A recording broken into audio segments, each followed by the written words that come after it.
Kita masih lanjutkan pembahasan 33 hal yang perlu kita hindari dalam perjanjian baru. Dan hari ini kita sudah masuk pada pembahasan ke-19. Nah, saudaraku yang kasih dalam Tuhan, saya tidak putus-putus akan mengingatkan saudara bahwa mencintai Yesus bukan hanya melakukan yang Yesus suka. Tapi mencintai Yesus harus berani melepaskan, meninggalkan yang Yesus tidak suka. Taruh tangan kanan saudara di dada, sama-sama bilang, saya harus berani meninggalkan yang Yesus gak suka. Karena waktu kita berani meninggalkan yang Yesus gak suka, disitulah iman kita semakin dewasa menuju pada kesempurnaan. Ketik di live chat saudara, buat saudara yang ada di rumah, saya harus berani meninggalkan yang Yesus gak suka. Dan ini harus tertanam dalam diri kita. Sehingga setiap kali ada hal-hal yang kita tahu Yesus gak suka, jiwa kita langsung menolak dan kita meninggalkannya. Sehingga kita makin terus bertumbuh menuju pada kedewasaan, menuju pada kesempurnaan kasih karunia kemuliaannya. Haleluya. Nah, di pembahasan ke-9 ini, salah satu yang Yesus gak suka yaitu kalau kita melupakan akar iman kita. Karena saya percaya dua hal. Yang pertama saya percaya, Tuhan saya tidak pernah bekerja sembarangan. Tuhan saya tidak pernah bekerja sembarangan. Dan yang kedua yang saya percaya, Tuhan saya tidak pernah bekerja mendadak. Yang setuju sama saya katakan, Tuhan saya tidak pernah bekerja mendadak. Jadi apapun yang dia kerjakan, holistic and well planned. Apa artinya holistic well planned? Artinya dia kerjakan sempurna, bukan sembarangan, bukan asal-asalan. Dan dia persiapkan semuanya dengan luar biasa. Bu, suami ibu suka mendadak gak bu? Pak, istri bapak suka mendadak-mendadak.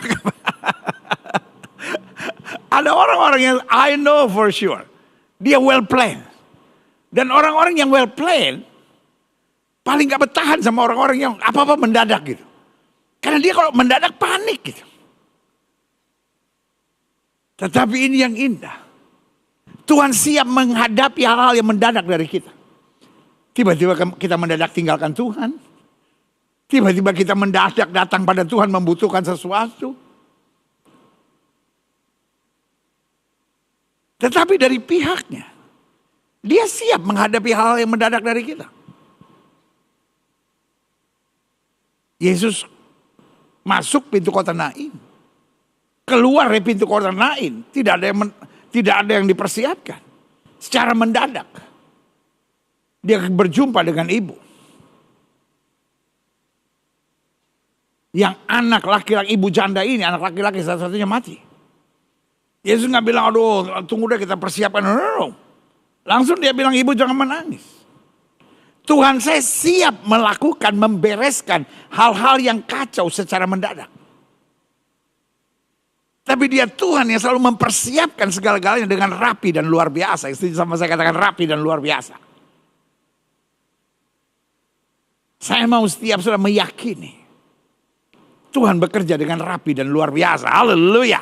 Nah, karena itu di pembahasan ke-19 saya sedang mengupas, janganlah kita melupakan akar iman kita. Karena gak tiba-tiba Yesus diberikan buat kita. Gak tiba-tiba keselamatan dipersiapkan buat kita. Gak tiba-tiba kita menjadi warga kerajaan surga. Sehingga kita tahu betapa teraturnya Tuhan. Sehingga kita menyadari betapa berharganya kita. Wow, haleluya, klik. Roma 11 ayat 11 bilang sampai ayat yang ke-22, Israel tersandung, bangsa-bangsa lain selamat. Maka aku bertanya, adakah mereka tersandung dan harus jauh? Adakah mereka tersandung dan harus jatuh? Sekali-kali tidak. Tapi oleh pelanggaran mereka, keselamatan telah sampai kepada bangsa-bangsa lain supaya membuat mereka cemburu. My God is a well-planned God. Tuhan saya adalah Tuhan yang rapi dan teratur. Waktu Tuhan menciptakan manusia, apakah Tuhan tahu mereka akan jatuh dalam dosa? Kalau Kalau Tuhan sudah tahu mereka akan jatuh dalam dosa, kenapa mereka diberikan kehendak bebas?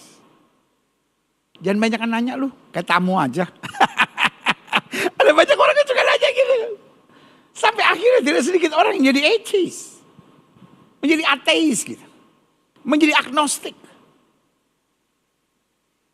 Karena saudaraku, kadang-kadang ada banyak orang yang terlalu banyak pertanyaan yang ngejelimet-jelimet sama Tuhan.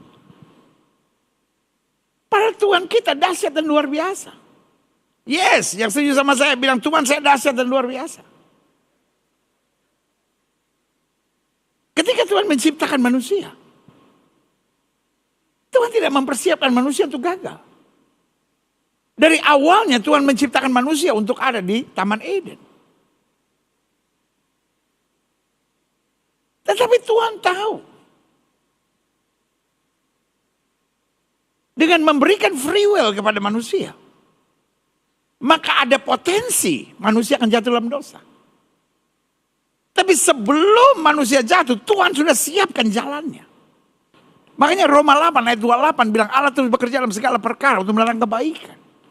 Bukan Allah rancangkan manusia jatuh. Tapi kalau sampai the worst come to worst will not be worse. Kalaupun yang terburuk terjadi, yang terburuknya adalah tidak akan jadi buruk.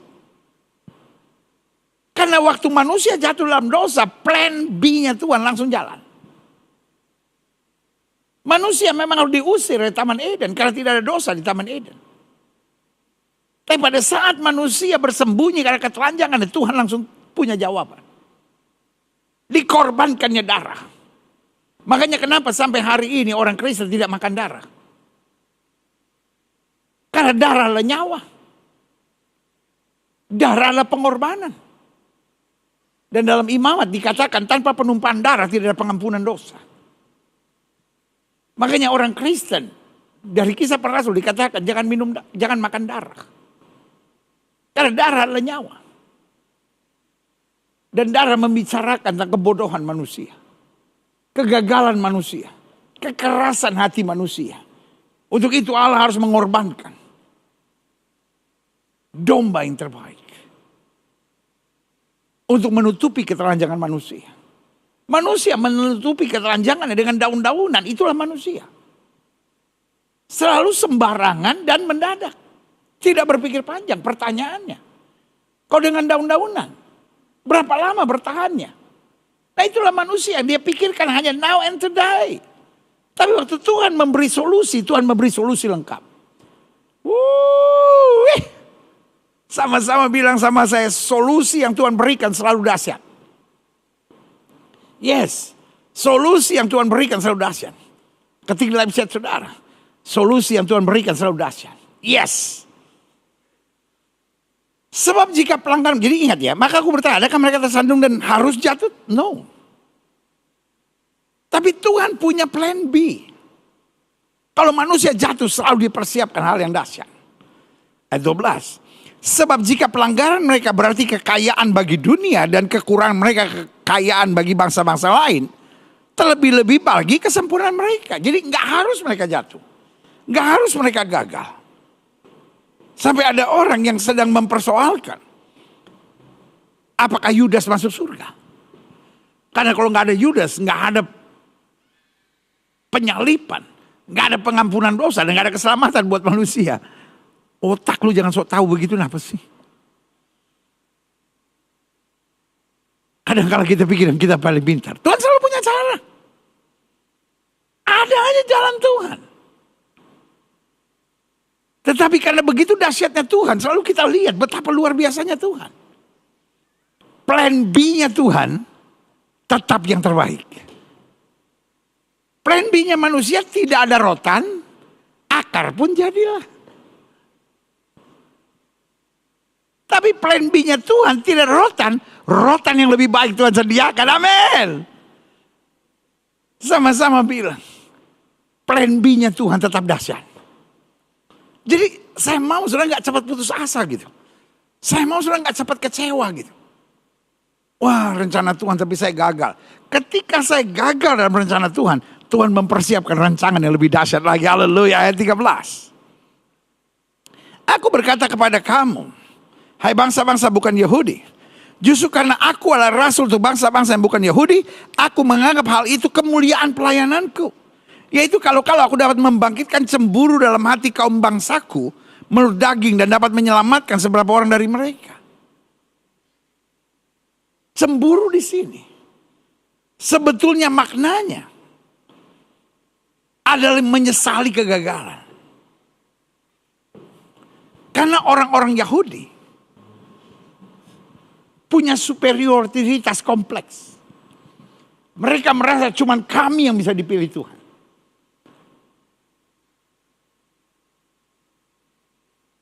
Tetapi Alkitab sedang menggambarkan, kalau mereka gagal, Tuhan pilih yang lain. Setelah Musa hamba Tuhan itu mati, berfirmanlah kepada Yosua, persiapkan dirimu sebab aku akan memakai engkau. Sebagaimana aku menyertai hambaku Musa, demikian aku menyertai engkau. Musa menjadi hebat bukan karena Musa hebat. Musa hebat karena penyertaan Tuhan. Tapi ketika Musa mati, pekerjaan Tuhan berjalan terus. Bangsa Israel hebat karena Tuhan memilih mereka. Tapi ketika mereka mengeraskan hati, Tuhan memilih bangsa lain dan juga dijadikannya hebat. Haleluya. Makanya istilah yang dipakai oleh Paulus cemburu. Tapi maksudnya menyesali. Kenapa kami sudah mendapat anugerah begitu besar tapi kami mengeraskan hati. Sehingga dapat menyelamatkan beberapa orang dari mereka. Sebab jika penolakan mereka berarti perdamaian bagi dunia. Dapatkah penerimaan mereka mempunyai arti lain daripada hidup dari antara orang mati? Saudara bisa lihat gak di sini? Kegagalan mereka aja menjadi kebaikan buat kita. Apalagi kesetiaan mereka. Jadi jangan saudara pikir mereka harus gagal dulu supaya kita menerima. Bangsa pilihan harus menolak dulu supaya keselamatan datang kepada kita. No. Dasarnya jelas kata Alkitab. Bukan kematian orang fasik yang dikehendaki, tapi pertobatannya. Kalau kegagalan mereka aja bisa berarti buat kita yang bukan Yahudi. Apalagi kesetiaan mereka. Klik. Ayat 16 bilang, jika roti sulung adalah kudus, maka seluruh adonan juga kudus. Dan jikalau akar adalah kudus, maka cabang-cabang juga kudus. Karena itu apabila beberapa cabang telah dipatahkan dan kamu sebagai tunas liar telah dicangkokkan di antaranya dan turut mendapat bagian dalam akar pohon zaitun yang penuh getah. Kita disebut tunas liar. Tapi bukan berapa parahnya tunasnya, tapi dicangkokkan kemana. Karena tunas liar dicangkokkan untuk mendapat bagian dalam akar pohon zaitun yang penuh getah. Janganlah kamu bermegah terhadap cabang-cabang itu.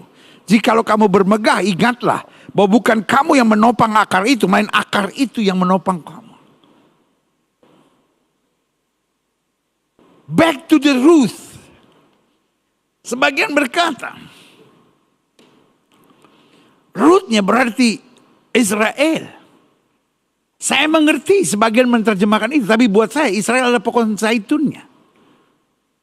Akarnya adalah kemurahan Allah, kesetiaan Allah.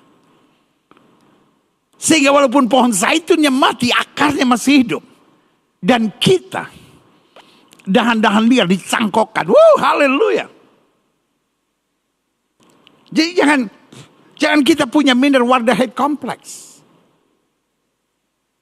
Lalu berkata, saya menerima urapan kedua. No, kita melekat pada akarnya. Karena akarnya adalah kesetiaan dan kemuliaan Tuhan. Israel ada di mana? Ini Alkitab bilang pohon zaitun yang penuh getah. Tapi kenapa dia bisa menjadi pohon zaitun yang penuh getah? Karena akarnya dahsyat. Tapi ketika pohon zaitun yang mengeraskan hati kering,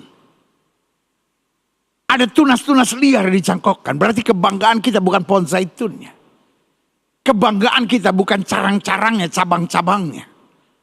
Bukan peristiwa pencangkokannya, tapi akarnya. Dan akarnya apa? Sama-sama bilang sama saya, kesetiaan dan kemuliaan Tuhan. Yes, akarnya apa? Aduh, saya selalu bilang pelajaran sudah menghafal dapat berapa sih? Akarnya apa? Sama-sama bilang sama saya, kesetiaan dan kemuliaan Tuhan. Akarnya apa? Akarnya apa? Akarnya apa? Kesetiaan dan kemuliaan Tuhan. Berikan tepuk tangan yang meriah buat Tuhan. Haleluya. Yes. Janganlah kamu bermegah terhadap cabang-cabang itu. Jikalau kamu bermegah, ingatlah bahwa bukan kamu yang menopang akar itu. Artinya bukan cangkokannya ini yang berarti. Bukan cabang-cabangnya ini yang perlu membanggakan diri. Tapi akarnya yang luar biasa menjadi kuncinya. Akar itu yang menopang kamu. Ayat yang ke-19. Mungkin kamu akan berkata, ada cabang-cabang yang dipatahkan, supaya aku dicangkokkan di antaranya sebagai tunas. Baiklah, mereka dipatahkan. Kenapa? Karena ketidakpercayaan mereka. Dan kamu tegak tercacak karena iman. Janganlah kamu sombong, tapi takutlah, banggalah, hormatlah, bersyukurlah. Karena Tuhan tidak pernah mau kompromi. Kalau cabang-cabang itu mulai mengeraskan hati, cabang-cabang itu mulai tidak percaya, cabang-cabang itu mulai mau menolak anugerah, maka cabang itu dipatahkan dan dicangkokkan dahan-dahan liar. Kita yang bukan Yahudi, kita yang bukan Israel, mendapat berkat dan kemuliaan Tuhan yang sama. Berikan tepuk tangan yang meriah buat Tuhan. Haleluya. Selanjutnya, ayat 21. Sebab kalau Allah tidak menyayangkan cabang-cabang asli, Ia juga tidak akan menyayangkan kamu. Artinya modal kita cuma dua, iman dan syukur. Modal kita apa, Pak? Modal kita apa, Bu? Adik-adik muda, modal kita apa? Iman dan syukur. Kenapa iman? Karena bukan karena perbuatan. Kenapa iman? Kita yang bukan Israel, kita yang bukan Yahudi, kita yang kata Alkitab ada dahan-dahan liar dicangkokkan. Dengan iman kita percaya kita mendapat bagian yang sama. Dengan iman kita dapat katakan kita anak cucu Abraham. Kalau saya bilang anak cucu Abraham, sama-sama bilang adalah kita. Anak cucu Abraham. Anak cucu Abraham. Anak cucu Abraham. Kita anak cucu Abraham. Berikan tepuk tangan yang meriah. Tidakkah saudara tahu? Berkat Yahudi yang terbesar adalah apa? Berkat yang disampaikan Tuhan kepada Abraham. Orang yang memberkati kamu akan diberkati. Orang yang mengutuk kamu akan dikutuk. Dan dalam iman kita terima berkat yang sama. Makanya kenapa orang Kristen tidak boleh membalas? Karena orang yang memberkati sudah pasti akan diberkati. Tapi orang yang menyerancangkan yang jahat akan melihat kemuliaan Tuhan. Karena orang yang mengutuk kamu pun akan dikutuk. Kenapa hidup Kristen harus baik sama semua orang? Karena kita juga gak ingin lihat orang lain dikutuk. Bahkan kalaupun orang menyerang kita, kita tetap mengucapkan berkat. Bapa, jangan tanggungkan kepada mereka saat mereka, ampunilah mereka. Sebagaimana kami juga sudah diampuni oleh Tuhan. Kalau kekristenan kita suka ngutukin orang. Tuhan dia ngomongin saya hajar. Buat saya dia belum hidup dalam iman. Dia masih hidup dalam kebencian dan kepahitan. Tapi dasar hidup Kristen iman. Sama-sama bilang saya punya iman. Tapi yang kedua bukan hanya kita punya iman. Kita selalu bersyukur. Karena kita dahan-dahan liar, kita tidak diperhitungkan. Bahkan Alkitab bilang yang bodoh akan dipakai Tuhan untuk mempermalukan yang pintar. Yang lemah akan dipakai Tuhan untuk mempermalukan yang kuat. Yang tidak berdaya akan dipakai Tuhan untuk mempermalukan yang luar biasa. Katakan amin. Sama-sama bilang sama saya, modal saya iman dan syukur. Yes. Sebab itu, perhatikanlah kemurahan Allah dan juga kekerasan hatinya. Ini yang saya beri nama God of Balance. Tuhan yang seimbang. Ada kemurahannya. Tapi juga ada kedisiplinannya. Dia bermurah hati bagi orang-orang yang hancur hatinya dan remuk jiwanya. Tetapi dia menjalankan kedisiplinan buat orang yang mau coba mempermainkan kasih karunia-Nya. Makanya Alkitab dengan tegas berkata, jangan kamu sesat. Allah tidak membiarkan dirinya dipermainkan. Berarti kita lihat God of balance. Sebab itu perhatikanlah kemurahan Allah dan juga kekerasannya. Yaitu kekerasan atas orang-orang yang telah jatuh. Tetapi atas kamu kemurahannya. Yaitu jika kamu tetap dalam kemurahannya. Jika tidak, kamu pun akan dipotong juga. Artinya kalau kamu main-main, kamu gak hancur hati, kamu mengeraskan hati. Kamu dengan keangkuhan dan kesombongan, maka Tuhan tidak akan menyayangkan kamu. Klik. Saya simpulkan begini. Allah saya tidak pernah bekerja mendadak dan sporadis. Atau bahasa yang lebih gampang kita mengerti, Allah saya tidak pernah bekerja mendadak dan sembarangan. Semaunya. He is God. Tapi dia bekerja berdasarkan aturan alam. Namun ia bekerja buat saya. Istilah yang senang saya pakai. Rencana yang matang serta holistik. Sama-sama bilang sama saya, kerja Tuhan. Sama-sama bilang sama saya, kerja Tuhan. Dengan rencana yang matang. Dan holistik. Apa artinya rencana yang matang? Tidak mendadak. Apa artinya holistik? Tidak sporadis. Tidak sembarangan. Betul-betul secara terukur. Betul-betul semuanya meraih dan mendapatkannya. Klik. Lalu saya coba simpulkan.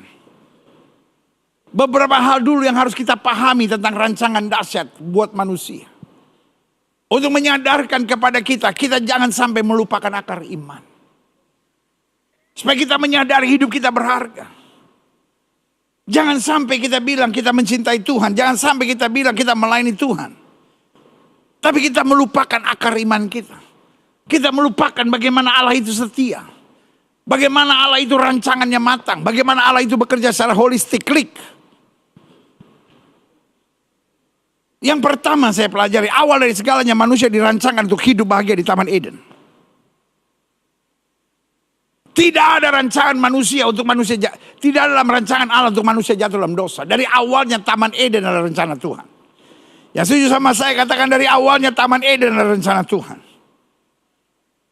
Karena itu waktu manusia jatuh dalam dosa, Allah mempersiapkan segalanya. Yang pertama dia siapkan penebusan. Tuhan siapkan apa? Penebusan. Yang kedua dia siapkan apa? Penyertaan. Penebusan lewat apa? Lewat salib. Penyertaan lewat apa? Lewat pasukan malaikat. Lalu yang ketiga dia siapkan tuntunan. Lewat apa? Lewat Roh Kudus. Supaya kita hidup dalam kuasa. Kalau Roh Kudus turunkan kamu akan menerima kuasa. Lalu dia berikan peta teladannya. Lewat apa? Lewat firman-Nya. Berarti walaupun manusia gagal, dia hadir sebagai Raja Damai. Supaya meskipun kita belum lagi menginjak Taman Eden, tapi roh kita, hati kita, suasana jiwa kita selalu dipenuhi dengan damai sejahtera. Sama-sama bilang, saya memang belum tiba di Taman Eden. Tapi suasana Taman Eden ada di hidup saya. Haleluya. Betul kau masih bisa difitnah. Betul kau masih bisa dikhianati. Betul kau masih bisa dicurangi. Tetapi damai yang Kristus berikan tidak akan pernah bisa diambil dari hidup kita. Katakan amin. Jadi awalnya Tuhan mau kita hidup di Taman Eden. Namun Adam pertama gagal. Tapi saya mau bilang, kalau Adam gagal, Tuhan tidak pernah gagal. Angkat tangan kanan saudara sama-sama bilang sama saya, kalaupun saya gagal, Tuhan tidak pernah gagal. Yes. Kalaupun saya gagal, Tuhan tidak pernah gagal. Yes. Kalaupun saya gagal, Tuhan saya tidak pernah gagal. Berikan tepuk tangan yang meriah buat Tuhan. Haleluya. Ya, klik. Ketika manusia gagal, Allah mempersiapkan benih kudus dari wanita untuk menghancurkan kepala ular. Coba saudara lihat di Kejadian 3 ayat 15. Aku akan mengadakan permusuhan antara engkau dan perempuan ini. Siapa maksudnya? Hawa? No. Coba lihat, antara keturunanmu dan keturunannya. Keturunannya akan meremukkan kepalamu. Dan engkau akan meremukkan tumitnya. Lihat saudaraku. Persis ketika manusia jatuh dalam dosa. Ada kedisiplinan Tuhan, masing-masing mendapat hukumannya. Laki-laki mendapat hukumannya, wanita mendapat hukumannya. Dan iblis mendapat hukumannya. Kekerasan dan kedisiplinan Tuhan bekerja. Tapi pada saat yang bersamaan kemurahannya juga bekerja. Bukan secara mendadak Tuhan bingung dan berkata, waduh kacau manusia jatuh dalam dosa, gue mesti gimana? No. My God is always has an answer for us. Tuhan saya selalu punya jawaban. Seberapa parahnya pun persoalanmu, seberapa parahnya badai menerpa, seberapa banyaknya angin melanda, Tuhan selalu punya jawabannya. Karena itu ayat ini bilang, masing-masing sudah dapat hukumannya. Artinya kedisiplinan Tuhan, kekerasan Tuhan sudah bekerja. Dan sekarang tiba kemurahannya. Aku mempersiapkan. Nah inilah yang dipersiapkan tentang the first Messianic promise. Janji untuk hadirnya Mesias. Keturunan wanita. Makanya mengandung adalah perawan. Karena keturunan dari wanita. Sampai hari ini. Garis keturunan orang Yahudi bukan ayah. Tapi matriark. Jadi kalau papa saya orang Yahudi. Tidak menjadikan saya Yahudi. Tapi kalau mama saya Yahudi. Maka otomatis saya menjadi Yahudi. Dari sini saudara ngerti ya. Jadi Tuhan langsung janji. Keturunan wanita ini akan menghancurkan kepalanya. Makanya Alkitab bilang lawan iblis maka iblis akan lari. Jadi dari awalnya Tuhan menciptakan manusia di Taman Eden. Tapi ketika manusia gagal. Bukan hanya hukuman tapi kuasa juga Tuhan berikan. Jadi saudara jangan jadi orang yang selalu knock down gitu.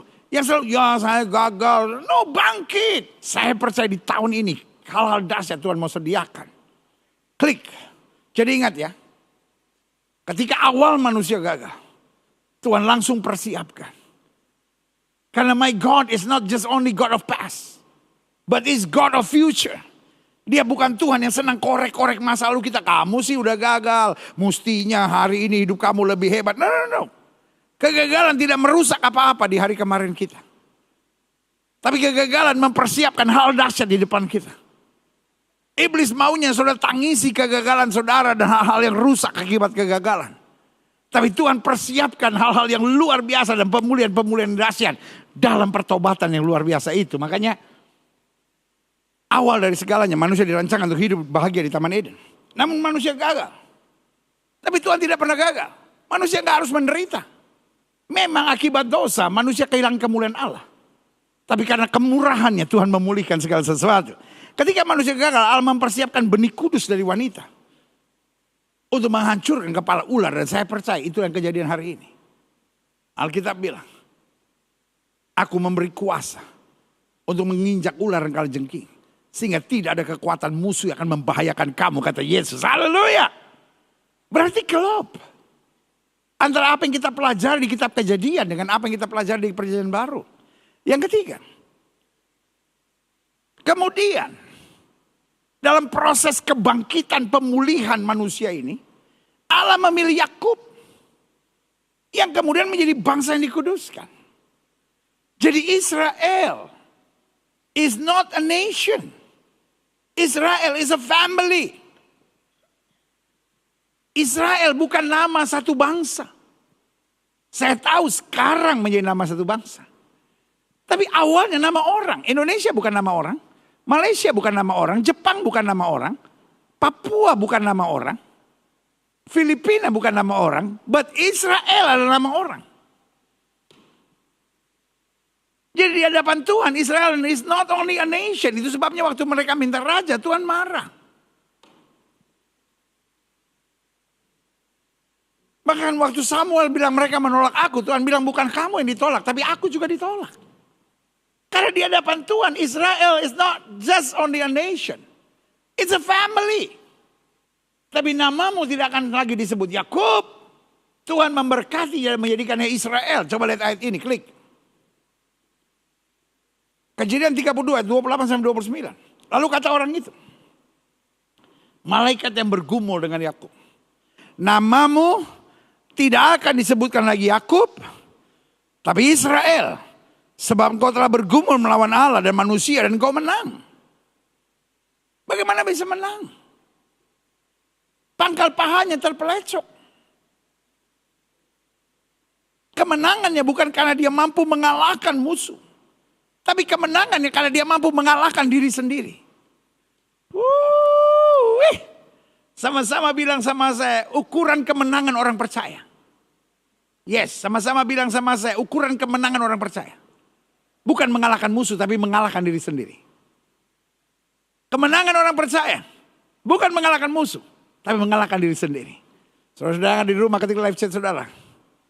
Kemenangan orang percaya, bukan ketika kita mampu mengalahkan musuh, tapi ketika kita mampu mengalahkan diri sendiri. Musuh mematahkan pangkal pahanya. Tapi karena pangkal pahanya dipatahkan, dia peluk malaikat Tuhan. Dia tidak ajak lagi bergelut. Dia peluk malaikat Tuhan. Dan dia bilang, aku tidak akan melepaskan engkau sebelum engkau memberkati aku. Berarti itulah kemenangannya. Dirinya yang tadinya sombong, dirinya yang tadinya belagu, dirinya yang tadinya merasa bisa, menjadi dirinya yang menantikan berkat Tuhan. Bertanyalah Yakub, katakan juga namamu. Tapi sautnya, mengapa engkau menanyakan namaku? Lalu diberkatinya lah Yakub di situ. Akhirnya dia kuncinya. Orang-orang yang mau mengalahkan dirinya sendiri akan menerima akar itu. Dan akarnya adalah kesetiaan dan kemuliaan Allah. Haleluya, klik.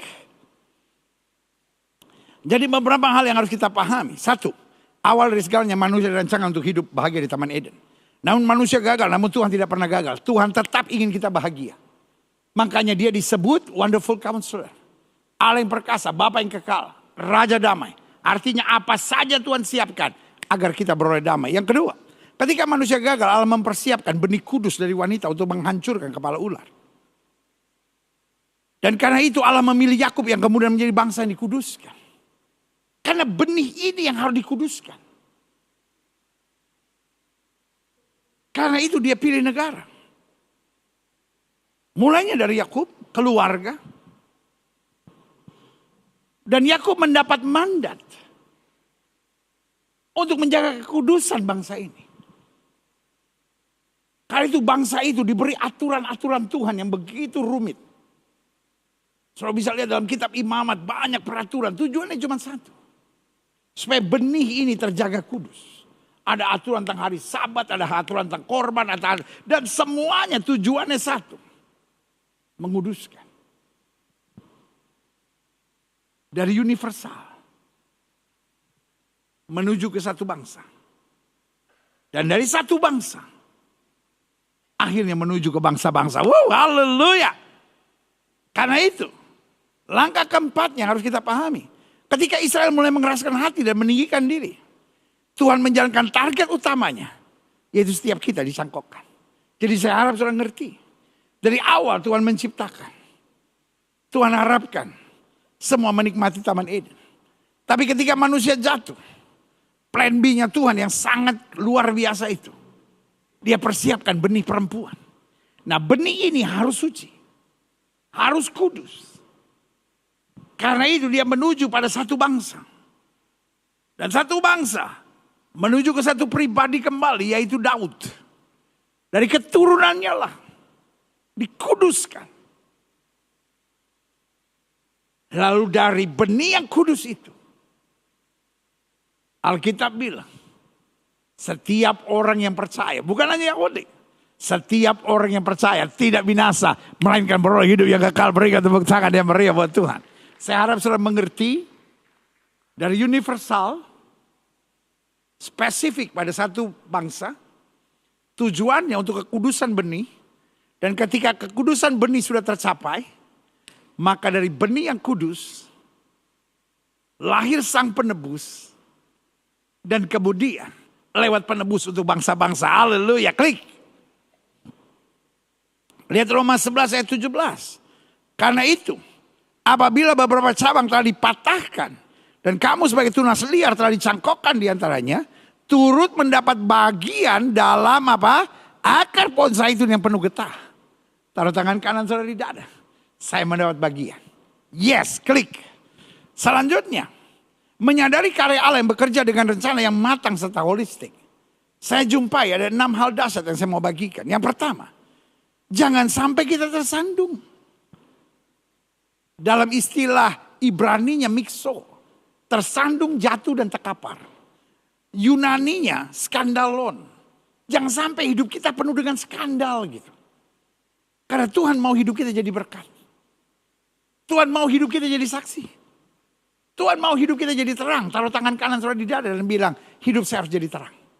Kedua, menyadari karya Allah yang bekerja dengan rencana yang matang serta holistik. Tetap sadar bahwa kita adalah cabang liar yang dicangkokkan. Itu yang saya bilang. Berarti kita hidup dengan iman. Berarti kita hidup dengan syukur. Siapakah saya?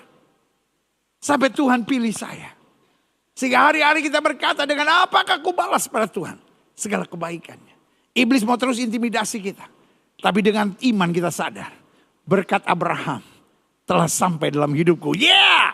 Sama-sama bilang berkat Abraham. Sama-sama bilang sama saya berkat Abraham. Jangan lemes-lemes. Sama-sama bilang sama saya berkat Abraham. Saya terima dengan iman. Apa itu berkat Abraham? Yang memberkati kamu akan diberkati. Yang mengutuk kamu akan dikutuk. Amin. Jangan suka mengutuk. Karena orang yang menyerang kita, dia akan berhadapan dengan tangan Allah. Tapi orang yang memberkati kita, akan diberkati Tuhan luar biasa. Haleluya. Yang ketiga, menyadari karya Allah yang bekerja dengan rencana yang matang serta holistik. Maka setiap kita nggak boleh lupakan akar iman. Maka kita jangan sampai membuat kita tersandung. Tetap sadar bahwa kita cabang liar yang dicangkokkan. Kita turut mendapat bagian dalam akar pohon zaitun yang penuh getah. Itu yang harus kita imani terus. Jangan minder, bisa nggak ya Tuhan berkati saya? No. Berkat di sini bukan hanya berkat materi. Tapi hidup kita menjadi terang. Hidup kita membawa damai. Hidup kita menyatakan kabar baik. Makanya di gereja ini doa saya selalu berbunyi. Supaya jemaat sekalian dapat mentuntaskan amanat agung Kristus. Siapapun saudara. Saudara bisa dipakai oleh Tuhan. Yang setuju sama saya taruh tangan kanan saudara di dada dan bilang saya bisa dipakai Tuhan. Yang kedua sama-sama bilang saya mau dipakai Tuhan. Yes. Tuhannya bisa pakai kita. Tapi pertanyaannya mau enggak? Yang keempat. Menyadari. Karya Allah yang bekerja dengan rencana yang matang setelah holistik. Satu, jangan sampai kita tersandung. Iblis mau buat apa saja supaya kita tersandung. Yang kedua, tetap sadar bahwa kita adalah cabang liar yang dicangkokkan. Jangan sombong. Jangan sok tahu. Tapi terima dengan iman, terima dengan syukur. Kita turun mendapat bagian dalam akar pohon zaitun yang penuh getah. Jangan biarkan iblis intimidasi kita. Sehingga kita hidup terus dalam ketakutan. Kita adalah anak Allah yang hidup. Yang keempat, menyadari bahwa mereka dipatahkan karena ketidakpercayaan mereka. Dan kamu tegak tercacak karena iman. Jangan sombong tapi takutlah. Kalau mereka pun tidak disayangkan oleh Tuhan. Makanya Alkitab bilang jangan sesat. Allah tidak membiarkan dirinya dipermainkan. Seberapa banyak kita jatuh, Tuhan terima kita padanya. Tapi jangan main-main sama Tuhan. Yang kelima, menyadari karya Allah yang bekerja dengan rencana yang matang serta holistik. Selalu mengingat agar kita jangan bermegah terhadap cabang-cabang itu. Jikalau kamu bermegah, ingatlah bahwa bukan kamu yang menopang akar itu, melainkan akar itu yang menopang kamu. Jadi selalu yang membanggakan kita. Bukan karena semua doa kita dijawab. Selalu membanggakan kita. Bukan semua yang kita harapkan terjadi, tapi selalu yang membanggakan kita. Karena adanya kesetiaan Tuhan dan kemuliaan Tuhan. Sama-sama bilang sama saya, kesetiaan Tuhan. Kita gagal, Tuhan tidak pernah gagal. Kita lemah, Tuhan tidak pernah lemah. Bahkan kita tersesat, Tuhan mencari kita dan menuntun kita dalam kemuliaan. Haleluya. Yang terakhir, saya undang pemain musik maju ke depan. Kita harus perhatikan keseimbangan antara kemurahan Allah dan juga kekerasannya. Yaitu kekerasan atas orang-orang yang telah jatuh. Tapi atas kamu kemurahannya. Yaitu jika kamu tetap dalam kemurahannya. Sebab jika tidak, kamu pun akan dipotong. Artinya, my God is a balanced God. Tuhan saya Tuhan yang seimbang. Betul, dia didik kita. Dan ketika engkau dididik, jangan pecicilan. Tuhan saya udah gak sanggup, Tuhan saya udah gak kuat. Dalam masa proses Tuhan bilang, Tuhan terima kasih. Ada target Tuhan yang besar dalam hidup. Tapi pada saat kita mendapat kemurahan, juga jangan sombong. Semua ini semata-mata hanya karena anugerahnya. Pesan Tuhan buat kita. Jangan sampai kita lupa akar iman. Bahwa Tuhan bekerja dengan rencana yang matang. Tuhan bekerja secara holistik, menyeluruh. Sehingga dia persiapkan buat kita. Supaya kita dapat menikmati kebersamaan dengan Tuhan. Dan menyatakan kemuliaan Tuhan. Dimanapun kita berada. Saya undang kita semua bangkit berdiri. Semua mata terpejam, setiap kepala tertunduk, setiap hati terangkat pada Tuhan. Hari ini Tuhan ingatkan kita. Jangan kamu lupakan akar iman. Jangan jadi Kristen yang gak mengerti rancangan Tuhan. Jangan jadi Kristen yang gak mengerti apa yang sebetulnya Kristus kehendaki dalam hidup kita. Dari awalnya bukan dosa yang diharapkan. Dari awalnya adalah Taman Eden yang dia persiapkan. Dan Tuhan tidak pernah berubah. Kalaupun manusia dibuang ke dunia, tapi tetap Tuhan sebagai Raja damai. Suasana sorga, damai sejahtera, sukacita yang Kristus berikan, itu harus menjadi bagian kita. Jika itu doamu, taruh tangan kananmu di dada. Setiap kepala tertunduk, setiap mata terpejam, setiap hati terangkat pada Tuhan. Saudara mau didoakan karena suasana Taman Eden mulai hilang dalam hidup saudara. Hidupmu penuh kepahitan, penuh kebencian, penuh dengan ketertekanan. Lalu hari ini saudara berkata, aku percaya kalaupun aku gagal, Tuhan tidak pernah gagal. Dari awalnya Tuhan menjelaskan siapa itu Israel, orang yang bergumul melawan Allah dan menang. Kemenangan bukan karena mengalahkan musuh. Mungkin yang bikin saudara stres karena saudara sibuk dengan si musuh ini. Alkitab bilang ada berkat Abraham dalam dirimu. Orang yang memberkati engkau akan diberkati. Orang yang jahati engkau akan menerima hal-hal yang jahat. Tugas kita bukan mengutuki orang lain dan mendoakan yang buruk tentang orang lain. Tugas kita jaga hidup kita di hadapan Tuhan. Tugas kita pastikan kita jadi berkat. Jangan sampai kita tersandung. Jika itu doamu, taruh tangan kananmu di dada. Setiap saudara ingin didoakan, taruh tangan kanan saudara di dada.